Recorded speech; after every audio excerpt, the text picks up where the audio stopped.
Good day everyone! In this video presentation, we will tackle about public speaking. So what is public speaking? What are the ways or techniques and strategies in delivering a successful speech? What are the types or modes of a speech? So we will know that in this presentation. So sit back, relax, and listen.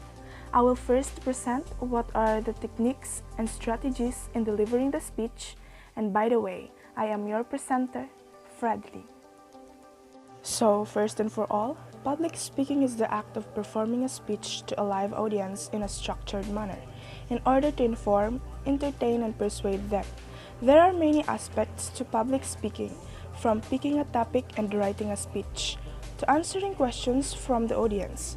Public speaking is usually a formal, face-to-face speech to either a single person or a group of listeners. Public speaking began about 2,500 years ago and found in the marketplace or agora of democratic Athens, Greece, and in the public senate of Republican Rome. There are 5 basic elements of public speaking. First is the communicator, which is the person who convey or exchange information or ideas to the public. Next is the message, refers to whatever the speaker is telling the audience about a certain topic. Speakers should deliver it in a clear way for it to reach the listeners in the same way the speaker is trying to convey it. Next is the medium, which is the delivery method ending in the effect or speaker's intent. Next is the audience, to whom the communicator speaks or represents as the receiver or audience. And the last is the effect. 3 important factors of public speaking. Ethos, or the appeal to ethics. It refers to the effort to convince your audience of your credibility or character. So, before you can convince an audience to accept anything you say, they have to accept you first. Logos, or the appeal to logic.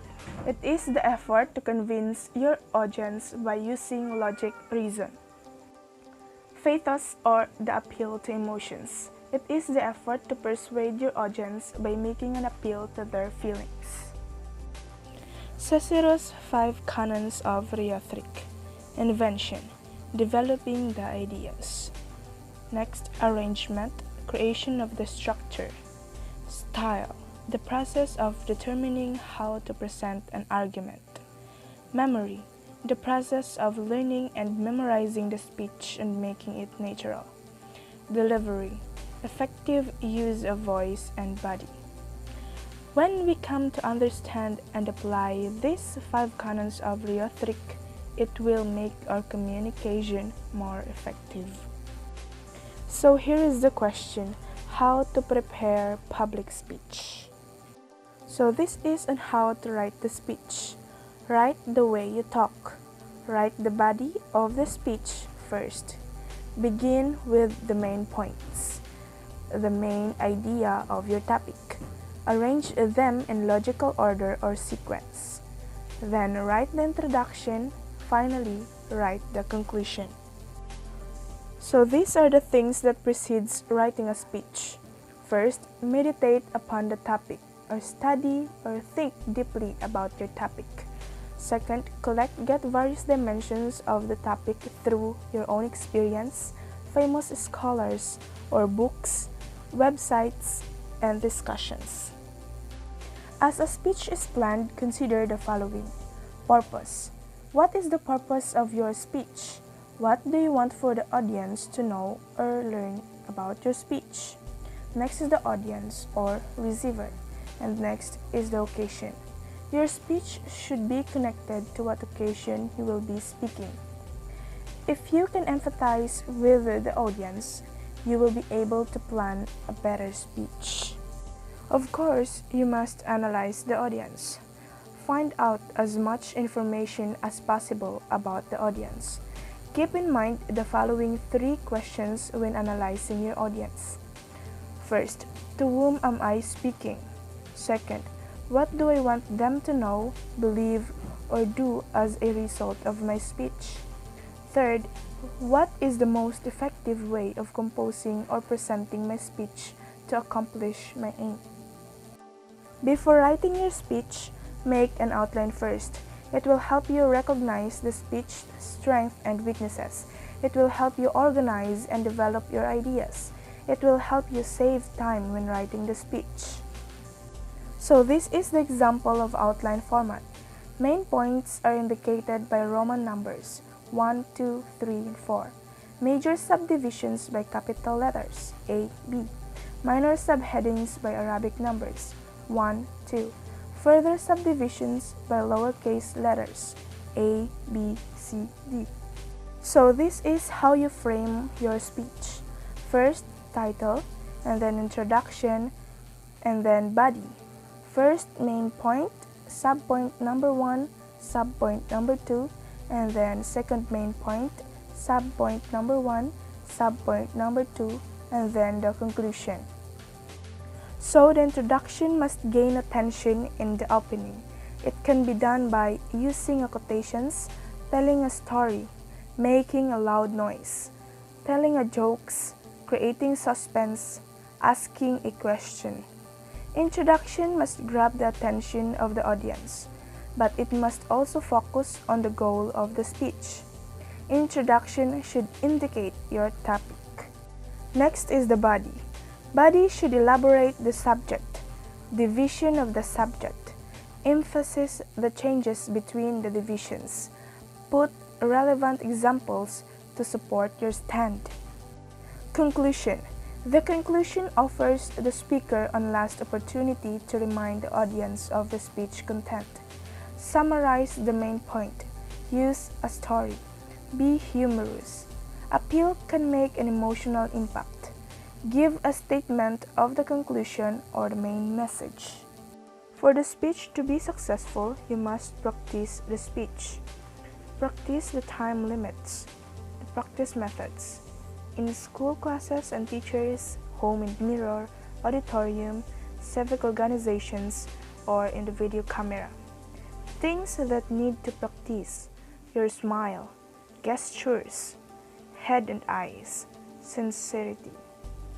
So here we are to the next question. Who is afraid of public speaking? I myself was afraid of public speaking. So the next are the things that can help us to present a successful public speech. So how to present a successful public speech? The do's and don'ts. Some of the factors are out of the speaker's control. However, the success will depend on how well the presenter follows the preparation, practice, and performance. So here is the must-dos in a public speaking. Smile and have fun. Speak loud. Relax. Be yourself. Know your audience. Be confident. Connect with your people. Wrap up your speech on time. Be flexible. Claim attention. Face your audience. Use more gestures. And use simple and understandable language. And here are the don'ts in a public speaking. Do not fear. Do not rush through your presentation. Do not fix your hands in your pockets. Do not underestimate your audience. Do not point fingers. Do not hurt people's feelings. Do not dictate.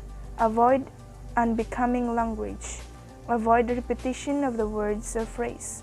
Do not put up an aggressive face, and don't make things which you are not sure about. So there are factors influencing a public speaking. The positive outcome of a speech does not depend solely on the oratory skills of the speaker. It is influenced by many factors such as the topic of the presentation, the attitude of the audience, the quality of the material, thorough knowledge about the matter, the length of the speech, supporting pictograms, diagrams, etc., and body language and pitch variation. Answering questions are part of the speech. If you were asked questions afterwards, keep the following in mind. Be deliberate. Take time to think thorough answer and then reply. Be complete. Answer with confidence. If you do not know the answer, say so without hesitation. Do not bluff. If you did not hear or did not understand the questions, ask the person to repeat or rephrase. So finally, listen and evaluate. Evaluate speeches and presentation after each time. Evaluation allows for an analysis of where the speech went right and or wrong.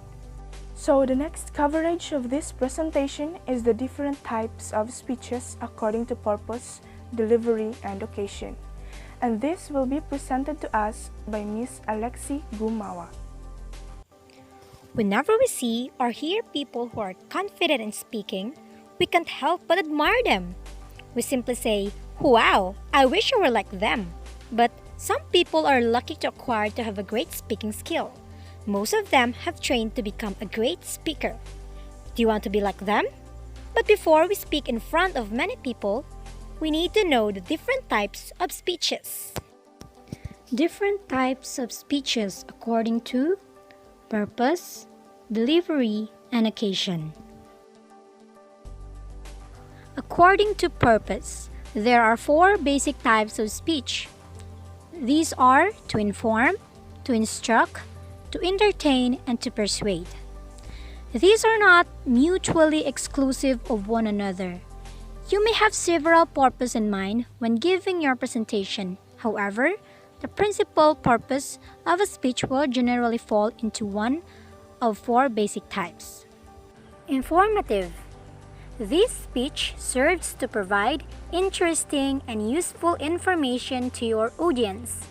From the word itself, informative speech serves to provide information. For example, a teacher telling students about earthquakes. A computer programmer speaking about new software. A student talking about her research. Demonstrative.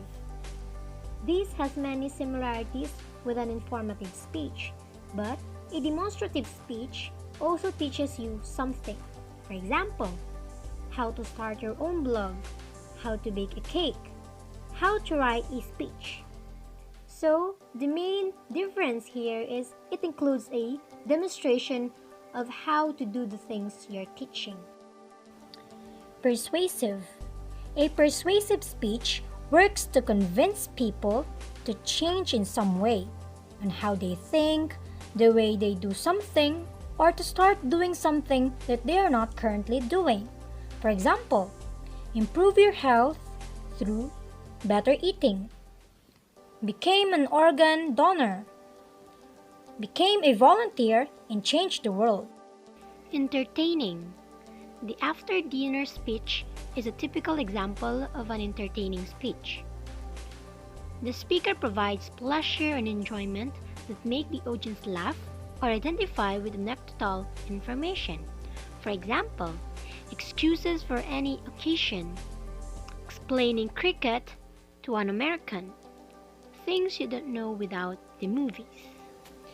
Effective preparation requires identifying the purpose of your speech. Once you have identified your purpose, you can now move on to the objective of your speech. The easiest approach to speech delivery is not always the best. Substantial works goes into the careful preparation of an interesting and ethical message. So, it is understandable that students may have the impulse to avoid messing it up by simply reading it word for word. So here we're going to talk about the different types of speeches according to delivery.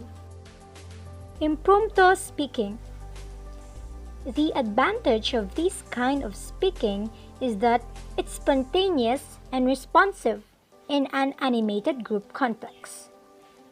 While the disadvantage is that the speaker is given a little or no time to contemplate the central theme of his or her message. As a result, the message will be disorganized and difficult for listeners to follow. So, impromptu speeches are generally most successful when they are brief and focus on a single point. Extemporaneous speaking. Extemporaneous speaking is the presentation of a careful planned and rehearsed speech, spoken in a conversational manner Using brief notes. By using notes rather than a full manuscript, the extemporaneous speaker can establish and maintain eye contact with the audience and assess how well they are understanding the speech as it progresses. Speaking extemporaneously has some advantages. First, it promotes the likelihood that you, the speaker, will be perceived as knowledgeable and credible. In addition, your audience is likely to pay better attention to the message because it is engaging both verbally and non-verbally. While the disadvantage of extemporaneous is that it requires a great deal of preparation for both verbal and the non-verbal components of the speech. Adequate preparation cannot be achieved the day before you schedule to speak. Speaking from a manuscript. Manuscript speaking is the word-for-word irritation or the repeating of a written message. In a manuscript speech, the speaker maintains his or her attention on the printed page, except when using verbal aids. The advantage to reading from a manuscript is the exact repetition of original words. Speaking from memory. Memorized speaking is the rote recitation of a written message that the speaker has committed to memory. When it comes to speeches, memorization can be useful when the message needs to be exact and the speaker doesn't want to be confined by notes. The advantage to memorization is that it enables the speaker to maintain eye contact with the audience through the speech. Different types of speeches according to occasion. Ceremonial speaking. Ceremonial speeches are speeches given during a ceremony or a ritual marked by observance of formality or etiquette. These ceremonies tend to be very special for people, so it shouldn't be surprising that there are opportunities for speech making. Under ceremonial speaking is a speeches of introduction. It is the first type of speech, which it is a mini speech given by the host of a ceremony that introduces another speaker in his or her speech. Just like any other speech, a speech of introduction should be a complete speech and have a clear introduction, body, and conclusion, and you should do it all in under 2 minutes. For an introduction, think of a hook that will make your audience interested in the upcoming speaker. For the body of your introductory speech should be devoted on telling the audience about the speaker's topic, why the speaker is qualified, and why the audience should listen. And for the final part of a good introduction is the conclusion, which is generally designed to welcome the speaker to the lectern. Next is the speeches of presentation. A speech of presentation is a brief speech given to accompany a prize or honor. When preparing a speech of presentation, it's always important to ask how long the speech should be. First, you should explain what the award or honor is and why the presentation is important. Second, you can explain what the recipient has accomplished in order for the award to be bestowed. Did the person mediate conflict? Whatever the recipient has done, you need to clearly highlight his or her work. Lastly, if the race or competition was conducted in a public forum and numerous people didn't win, you may want to recognize those people for their efforts as well. Speech of dedication. A speech of dedication is delivered when a new store opens, a building is named after someone, a plaque is placed on a wall, a new library is completed, and so on. These speeches are designed to highlight the importance of the project and possibly those to whom the project has been dedicated.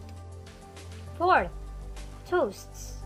A toast is a speech designed to congratulate, appreciate, or remember. When preparing a toast, the first goal is always to keep your remarks brief. Toasts are generally given during the middle of some kind of festivities. For example, wedding, retirement party, and farewell party.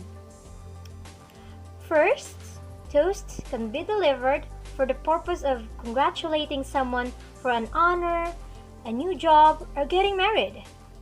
You can also toast someone to show your appreciation for something they've done. Second, the goal of the toast is to focus attention on the person or persons being toasted, not on the speaker. Lastly, we toast people to remember them and what they have accomplished. Roasts. The roast speech is very interesting and peculiar speech because it is designed to both praise and good-naturedly insult a person being honored. Generally, the roasts are given at the conclusion of a banquet in honor of someone's life achievements. Eulogies. A eulogy is simply a speech in honor of someone who has died. And last, speeches of farewell. A speech of farewell allows someone to say goodbye to one part of his or her life as he or she is moving on the next part of life. Maybe you've accepted a new job and are leaving your current job, or you're graduating from college and entering the workforce. Another types of speeches according to occasion is the inspirational speaking, where the goal of this is to elicit or arouse an emotional state within an audience. Under inspirational speaking is speeches to ensure goodwill. Goodwill is an intangible asset that is made up of the favor or reputation of an individual or organization. Speeches of goodwill are often given in an attempt to get audience members to view the person or organization more favorably. Although speeches of goodwill are clearly persuasive, they try not to be obvious about the persuasive intent and are often delivered as information-given speeches that focus on an individual or organization's positive attributes. So there are three basic types of speeches of goodwill: the public relations, justifications, and apology. First, speech of public relations. In public relations speech, the speaker is speaking to enhance someone's own image of his or her organization. You can almost think of these speeches because the ultimate goal is to get people to like the speaker and what he or she represents. Second, speeches for justification. The second common speech of goodwill is the speech of the justification, which is given when someone attempts to defend why certain actions were taken or will be taken. In these speeches, speakers have already enacted or decided to enact some kind of behavior and now attempting to justify why the behavior is or was appropriate. Third, speeches of apology. These speeches have become more and more commonplace.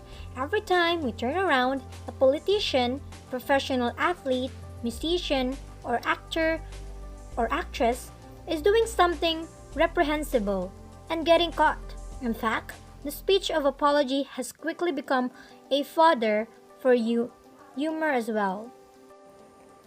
The second type of inspirational speech is the speech of commencement, which is designed to recognize and celebrate the achievements of a graduating class or other group of people. The most typical form of commencement speech happens when someone graduates from school. That would be all. Thank you everyone, and hope you understand our lesson. These are your presenter, Alexie Gumawa and Fredelyn's son Sebastian. God bless us all.